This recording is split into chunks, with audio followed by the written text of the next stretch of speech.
I mean, several years ago, I said humans are the biological bootloader for digital superintelligence. Yes, we are a transitional. We're a transitional species. We're a bootloader. Yeah. We're the bootloader. We are a transitional. I mean, the silicon circuit can't like evolve in a right? salt pond, you know. Yeah. On today's edition of the Thrivetime Show, we are interviewing Anthony Vinci, and he asks the question: is China stealing American DNA to create communist super soldiers? You surprised? Surprised? And you might say, what? Yes, Anthony Vinci, today's guest, asks the question, is China stealing American DNA to create communist super soldiers? You might say, well, who's Anthony Vinci? Anthony Vinci served as the first chief technology officer at the National Geospatial Intelligence Agency, NGA, where he was one of the first leaders to bring AI into intelligence. Earlier in his career, he served in Iraq, Africa, and Asia. After leaving the world of intelligence, Vinci became an executive at a private equity firm and became the CEO of an AI company that is bringing the intelligence revolution to the rest of us by democratizing intelligence analysis. What? All this and more on today's edition of the Thrivetime Show, featuring Anthony Vinci. All right, Thrive Nation, on today's show, I guarantee you're going to learn something. It can be a little scary. It can be a little exciting. It could be, there's a lot to unpack here. But with that being said, Anthony Vinci, welcome on to the Thrivetime Show. How are you, sir? Good. Thanks so much for having me. Appreciate it. Hey, now in the intro, I teed up your bio, but for listeners out there that don't know about, how you went from where you grew up to here, walk us a little bit through your background of maybe starting off at high school and then how you became the expert that you are today. Well, like a lot of guys, I went to high school, I went to college, I started in a tech company after college, and then 9/11 happened, and that really changed the direction of my life. And I decided that I wanted to go out there and serve. My father was a Marine, my brother ended up being a Marine, and so I wanted to do that, and I became an intelligence officer. And I learned how to collect intelligence, and I became what's called a case officer. And I ended up deploying to Iraq, and that's how it started. And so today, how would you describe what it is that you do today, or maybe what you're working on today? Well, when I started as a case officer, I was out there in the field collecting intelligence, recruiting sources. And then I left for a little while, and I came back in a really different intelligence role. I became the CTO of an intelligence agency, and I helped them build the technology using AI and so forth that would be used for intelligence analysis. And since then, I've left. I left the world of intelligence. I became an investor for a while at a private equity firm. And most recently, I've started a tech company that does AI-based automated intelligence analysis. And we do it for finance, and we do it for the government. So let's talk about this for a little bit here. If I'm watching this show today and I'm a small business owner, what do you believe the average small business owner needs to know about, artificial intelligence and maybe the threats or opportunities that it poses for everybody watching this show? I think a lot of people, and by the way, in some ways, I'm a small business owner too, because I have a tech company out there. So I think about this kind of thing quite a bit. Look, it's kind of like cyber. 20, 30 years ago, nobody thought about it. It seemed like it was a problem for the government. But even small business owners today realize that cybersecurity could be a problem for them, right?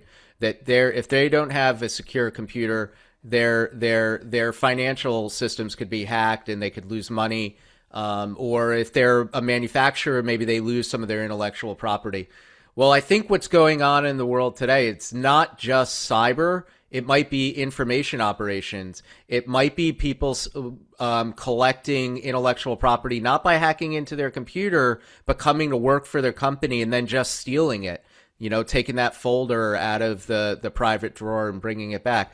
So small business owners need to start to think about how there are these threats out there and protect themselves from that. It's broader than just cyber. It's looking at espionage in general.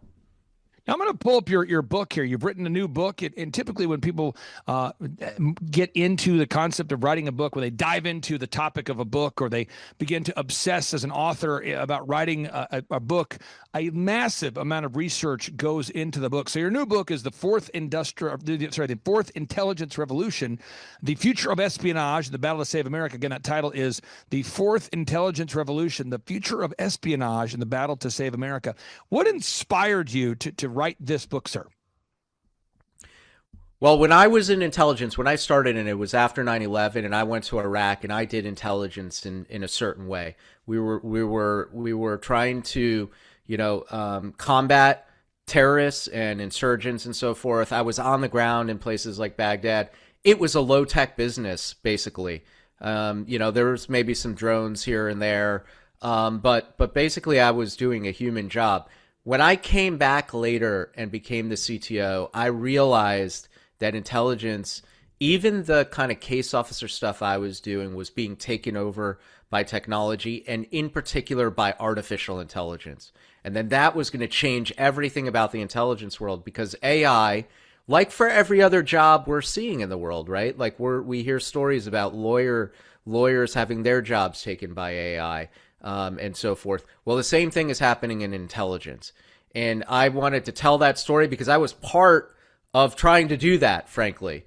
But I also realized as I was doing this, as I was starting to write about AI, that there was something even bigger going on. And that realization was that intelligence was now starting to affect everyone. Espionage was something that used to be done to like presidents and colonels and people like that. And now everyone in the country, in the world, really is being spied on. And that's a big change. And that we need to understand that threat as just everyday citizens and make ourselves more resilient against that threat. Espionage. I know that's a word that you said. I know it's a word that's you talk about in your book. What does it mean? Could you define what espionage means? It's attempting to get information, usually secret or protected information, from a target, say the US CIA, trying to collect information about, the Russian government, for example, and then using that information to help a decision maker make a better decision, right? So it's going out, it's collecting secret information, like what does Vladimir Putin really want to do? And you can send a person to collect that, or you can have a satellite collect it, and you can use these different methods. Taking that back, analyzing it, and then providing that to a decision maker, say to a president, who can then know, oh, that's what Putin wants to do. Then I know how to make my decision better. So if I'm watching this show, let's say I'm a mid-sized corporation, what am I going to learn in your new book that's going to be of benefit to me if I'm a leader of a company with, let's say, 500 employees or more? Well, number one thing would be that economic espionage is now real, and it's going to affect your business, even as a mid-sized business. You don't have to be the biggest businesses in the world. And the reason is that the economy has become part of the battlefield for geopolitics. China is competing with America, but not just militarily. It's not like in the Soviet days. They're competing economically, and they're using intelligence to do this. They're stealing intellectual property. Literally, they're hacking into systems of companies, or they're sending human spies to collect that information. Then they're giving that information to their companies that may compete against yours. And that makes this a real threat. If you're a manufacturing company and you're making something, you're not just competing on an even playing field anymore. You're maybe competing with a Chinese company that wants to produce the same thing you have, steal all your intellectual property, and then give it to a company that is going to compete directly against you and try to put you out of business. And so you have to protect yourself from this. Now, you in your book, I know you talk a little bit about you talk a lot about how companies can protect themselves by training their leaders to think like intelligence officers. And again, that might seem overwhelming for anybody who are listening to this, including myself. What do you mean by that? Well, first of all, I would think about it like crime. Whenever if you have a child, or if you remember being a child, you were sort of taught, hey, this is a dangerous neighborhood. You need to watch out. Don't leave your valuables on the dashboard in the car. You got to lock your doors at night, right? Don't walk in a dark alleyway in a part of the city that you don't know, right? We all learn to understand the threat and then to think, safely about it and protect ourselves. The same thing goes for espionage. And so when I say think like an intelligence officer, the first thing is think about what that threat is. Well, we used to all think that the economy was like a fair, competitive landscape. Well, once you start to realize that it's not, that there are foreign intelligence agencies literally trying to take your intellectual property from your company and give it to your competitors. That's a real thing. Once you realize that threat, again, just like thinking about crime, the threat's out there, you can now act to protect yourself. And you can start to do some basic things. Yes, one of those things is cyber hygiene, right? Protecting your computer systems. But it also may mean protecting your people and starting to think, okay, do I have I hired people who could be a threat? That's called insider threat, right? Maybe there is an insider threat here. So you start to think like an intelligence officer. It doesn't mean being paranoid, right? I wouldn't get overwhelmed. I think it just means being cautious and preparing for this in your company. It also means thinking like an intelligence officer to realize, hey, I need to be aware of what's going on in the world and the world of politics and the military, because that could affect my business. Maybe an export restriction by China, as part of this, geopolitical competition between the U.S. and China could harm my supply chain, right? And that could tank my business. I won't be able to produce what I produce. So you need to start to think like an intelligence analyst. Okay, where could this go? Could part of my supply chain be affected? How can I plan around that and start to, again, not be paranoid, but be cautious? Now, you've written some articles for some major publications. What I'm going to do is I'm going to pull up my stack of stuff here, and I want to get into some of these headlines to see if you could break down what motivated you to write these articles. And again, folks, I encourage you, if you haven't checked out the book there, the book is The Fourth Intelligence Revolution. I'll pull it up on the screen one more time so people can see this book cover here. And again, folks, this is you're a guy who your resume is pretty legendary. I mean, you've done some things that many of us didn't know even existed, and you've done it well at the highest levels. But I want to make sure people know you've written articles about many of your observations, one of which is for Esquire. You wrote, "The Singularity War, Why Future Battles Will Be Fought by AI-Driven Weapons and AI Strategists." Tell us about that. What prompted you to write that article there, sir, and why should everybody know what you wrote about there? This is going to sound like science fiction, but it's absolutely real. We are moving into a world where it is not going to just be people driving cars or flying airplanes and so forth. These are going to become autonomous. It's not just about a Tesla that can drive itself. It's a fighter jet that can fly itself. And that is where warfare is going. And I sort of realized that this was going to happen, and other people have as well. And we're going to have these autonomous systems fighting autonomous systems. And what that's going to mean is that intelligence is going to have to be autonomous. So we're going to have these, think about them as like an AI spy spying on us or spying on other AI spies. So the machines are going to spy on the machines. And that can seem far off, but it's actually already starting to happen. And you can see it in real life if you turn on the news and you watch what's going on in Ukraine. And you're seeing that tanks are now being blown up by autonomous drones, right? And these autonomous drones are sometimes fighting each other. They send one drone to shoot down another drone. So we're already sort of starting to see this happen, but it's going to become much bigger, much more scalable. And that is a completely new world. Sounds like science fiction, but it's real. Now, speaking of sounds like science fiction, but it is real, you've written another article. Again, I don't know how you sleep at all, ever, knowing what you know. You wrote here for the Daily Mail how China is stealing American DNA to create communist super soldiers. Well, that sounds exciting. Again, folks, I didn't, in case you thought I might be stuttered or misheard me, how China is stealing American DNA to create communist super soldiers. Anthony Vinci, what say you, sir? It is quite a title, isn't it? From the Daily Mail. I look. This is one of the scariest things that I learned about when I was writing the book, and it's another thing where it just is real. There's a company called BGI Genomics. It's a massive Chinese corporation that does biotechnology, and they collect DNA from around the world. They have DNA testing equipment that's used for COVID or for prenatal tests for pregnant women. Luckily, those tests are not legal in America, actually, but they're legal in Europe. And that DNA information, from what we can tell, and this has been reported by Reuters and other sources and Washington Post, goes back to China. And in China, everybody needs to understand all information, all data can be accessed by the Chinese government and by their secret security services, by their intelligence agencies.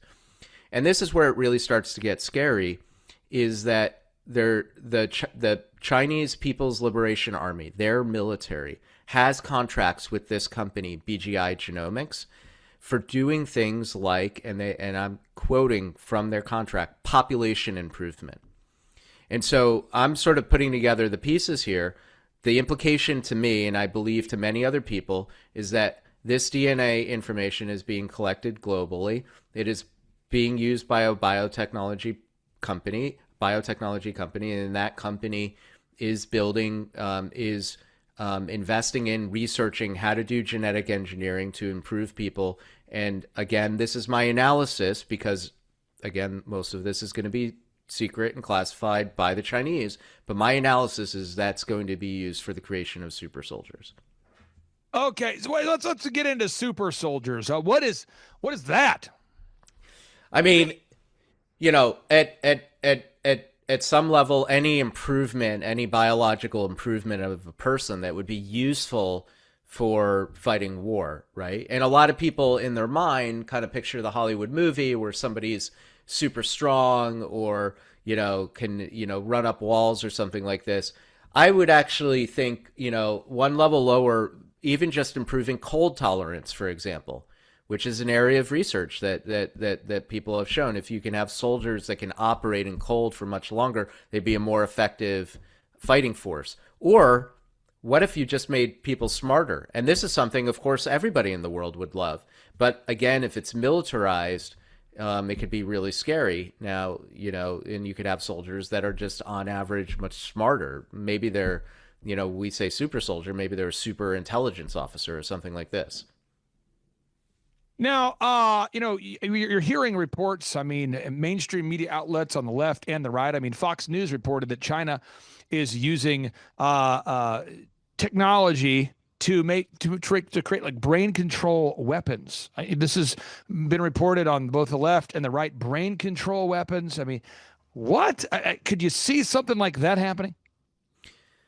Well, I do think we are going to absolutely see mind-controlled machines, period, right? And I've seen some of the equipment out there, and you can even look it up on the internet right now, where it can, you can put it on outside of your on top of your head, and it can kind of read your brain waves, and then by modifying those brain waves, you can control an instrument. Now, you can also do this by actually implanting something in your brain, and there are companies that are doing this, like Neuralink, which is a company that Elon Musk founded, for example, where they actually implant effectively wires inside of your brain. They're connected to a computer, and that can be used to control things. So that kind of research is often done for handicapped people, right? Somebody who's paralyzed, and allows them, even though they're paralyzed, to kind of control something. So it's an absolutely hopeful technology. But like everything else in the world, people in militaries are going to look at that and say, how can I use that to now control a weapon system, right? And I do think that is a possibility. Now, from a biblical perspective, I'm a Christian. I'm a biblical worldview. That's kind of how I view it. That sounds a lot like the book of Daniel, where it talks about in the end how they would merge man with machine. Daniel chapter 2 talks about the miry clay mixed with the iron. That would be the sort of the game plan of mixing man with machine, iron and clay. Any concern about how this technology could be used? Absolutely, I have a concern. And I think that concern is Christian, absolutely, and all cultures. I think we have always had, and rightfully so, a fear of technology, new technology, and how it might be used. And so I think that the most important thing is that that there are people who have good morals, good ethics, who are determining how to use these technologies.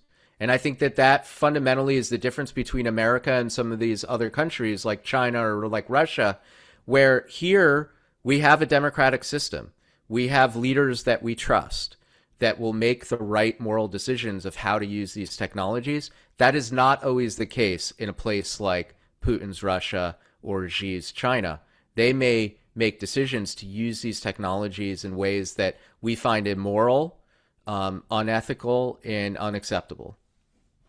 Now, as far as maybe a hopeful future or solutions that you would propose, now that we know how big these threats are, what are the solutions that you propose in your new book?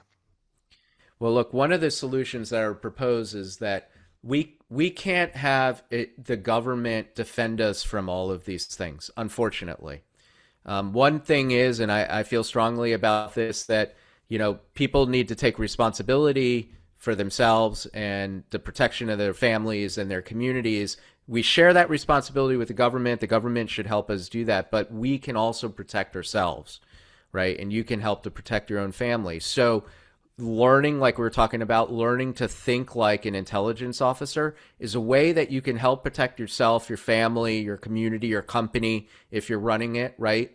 Because you can now defend yourself. Just like you may teach your child that there is crime and you try to protect your child from crime. Maybe you're part of a neighborhood watch, for example, and you do it with cybersecurity. Well, we need to start to think like that when it comes to cyber espionage, information operations and attacks on our communities and our families.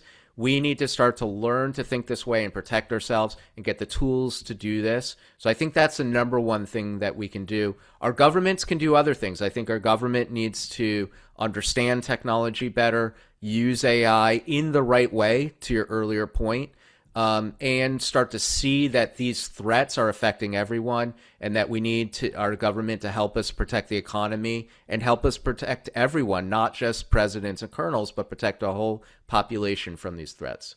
I've got 3 questions for you remaining here. Question number 1 here is, you've done a lot of interviews talking about not only your book, but the threats being posed by artificial intelligence and espionage. What does everybody out there need to know about your book? Sometimes a great host will ask you the right questions. Sometimes you're stuck with a guy like me, and I might not ask you the right questions. So what is the main message you want to communicate about your book for anybody out there that's thinking about picking up a copy? Yeah, I think the number one thing is that we all kind of grew up thinking about intelligence as something that happened to James Bond or Jason Bourne or that the CIA did. But now this is something that affects everyone. But there is something you can do about that you can protect yourself, that you can learn some very basic things, actually, like triangulating information that will protect yourself and your family and your community.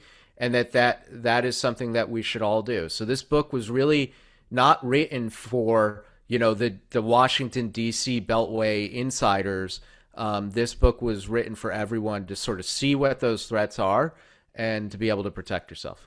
Now I'm going to go pull up a clip here real quick. This is a video clip, full context. This was Elon Musk on December 22nd of 2025. So this is not from ClayClark.com. This is not from CNN. This is not from Fox. This is Elon Musk. And you say, where did you get this from? This was an interview that Elon Musk did here with Peter Diamandis on the YouTube channel. There you can find it, folks. That's December 22nd. And I just want you to hear just 10 seconds of what he says here. Here we go, folks. Several years ago, I said, humans are the biological bootloader for digital superintelligence. Yes, we're a transitional species. We're a bootloader. Yeah. We're a bootloader. We are a transitional. This is silicon circuit can't evolve in a right? salt pond, Yeah. So you need a bootloader. We're the bootloader. Yes. You would never ever impair your bootloader. Yeah. So You might need it we've probably been a good bootloader. Yeah. And it's nice to us in the future. Is this where we want to end the pod? Most people don't know what a bootloader even is. Okay, so he's talking about humanity being a bootloader for the artificial intelligence. What is he talking about there? Or maybe what does that even mean? Or just what's your reaction to that clip? Yeah. Well, I think what he seems to be getting at is that we humans will be the ones who will make this super intelligent AI, and I think he's implying that AI is the one that will be, maybe even replace humans. And I know actually he is worried about that. He has said that publicly, is worried about superintelligence doing this. So I don't think he wants that to happen, but I think he is saying that is what may happen. Now, I would say this to clips like that. That might be the case, but I think that we can stop it. That people, there is an innate value to the human being, right? And that is innate to everyone. And that is worth protecting. And it doesn't mean we shouldn't have AI. AI can do wonderful things, and it's going to cure diseases and help mankind and make us safer, but that we need to be careful with it. And we need to be cautious and use it in the right way. And this is why it's so important that America in particular is the one making the choices about what will happen with AI, because I fundamentally believe we cannot trust China in particular to make the right ethical choices of how AI will be used. Final question. I'll give you the final word. What is it that you want to say to all of our listeners out there that are eagerly taking notes, that have probably learned a lot of things today? What's the message you want to share with our listeners there, sir? I think that the world can seem scary. We see what's happening in Ukraine or Iran or wherever it is in the world. And you hear me say things like that we're all going to be spied on by China or Russia, or that TikTok can be used to influence our children or ourselves if you're on TikTok, then and that's true. All those things are true. But my takeaway is this, that we can also protect ourselves, and that we're not helpless, and that we can learn to protect ourselves just as we did with cybersecurity. We feel less, we all know that your computer can be hacked, but you can do something about it. You can change your password. And so don't feel helpless. We can protect ourselves. Anthony, thank you so much for missing your calling as a male model and choosing to become an author. I appreciate you writing the book. Thank you for reaching out, your team reaching out and allowing us to share this message with a broader audience. And again, thank you so much for your time, your energy, and I hope that you continue to get the message out about what we can do to protect ourselves from potential AI espionage threats and other espionage threats. Again, thank you so much for your time. Thank you so much for having me. Appreciate it. Take care. Bye-bye.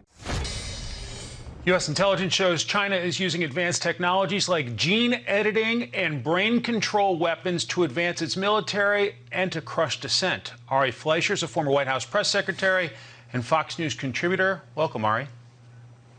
Thank you. So gene editing and brain-machine interfaces sounds quite barbaric. What can the United States do about it? Well, I really don't know what those are, what they mean, but I will tell you this about China. Unlike the United States, where our Declaration of Independence says, based on the great Enlightenment thinkers of the 18th century, that government derives its just powers from the consent of the governed, an absolutely profound notion that the people run the government. In an era where we had absolute monarchs back then, China's just the exact opposite today. Mm-hmm. People derive their just powers with the consent of the government in China. Everything that people do in China has to be in service to the state. So it doesn't surprise me if China is seeking to develop more tools, more ways that they can manipulate their population in service to the state. It fits China's modus operandus, regardless of what those techniques may or may not be. Certainly it's what China tries to do. I want to play for you a clip from former DNI John Ratcliffe, and I'll ask you to respond.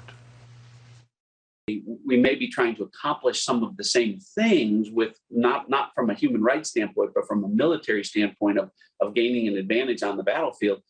But we're not going to place our own soldiers, sailors, and airmen at risk which is what the intelligence tells us the Chinese are willing to do. Ari, is it that Americans value human life a lot more than the regime in China? It's deeper than that. I mean, it begins with the value of human life, but it's a recognition that the people are supreme in the United States, that the government has to do what the people want to do. And China is, just as I indicated before, the flip opposite. So if the people must serve the will of the state, and if the state's will is that it should always be superior in all, including the military, then people become cannon fodder. And you manipulate your people to achieve whatever you want. Look, after September 11th, the Chinese government saw the tremendous rise in patriotism in the United States. And amazingly, they reached out through the State Department and they asked the United States government, what did the government do to engineer that rise of patriotism in the United States? And when we heard about that at the White House, we all laughed. President Bush laughed that they failed to understand how America works. But they think they can have a top-down government that dictates to the people who they are, what they should do, and how to behave. So all of this fits long-term Chinese thinking about how to have the state always be superior above the individual. Again, I don't know what these techniques are that they're trying. It sounds far-fetched. There's a limit to how far you can go, but China will go to that limit if it's what it takes. Whoa.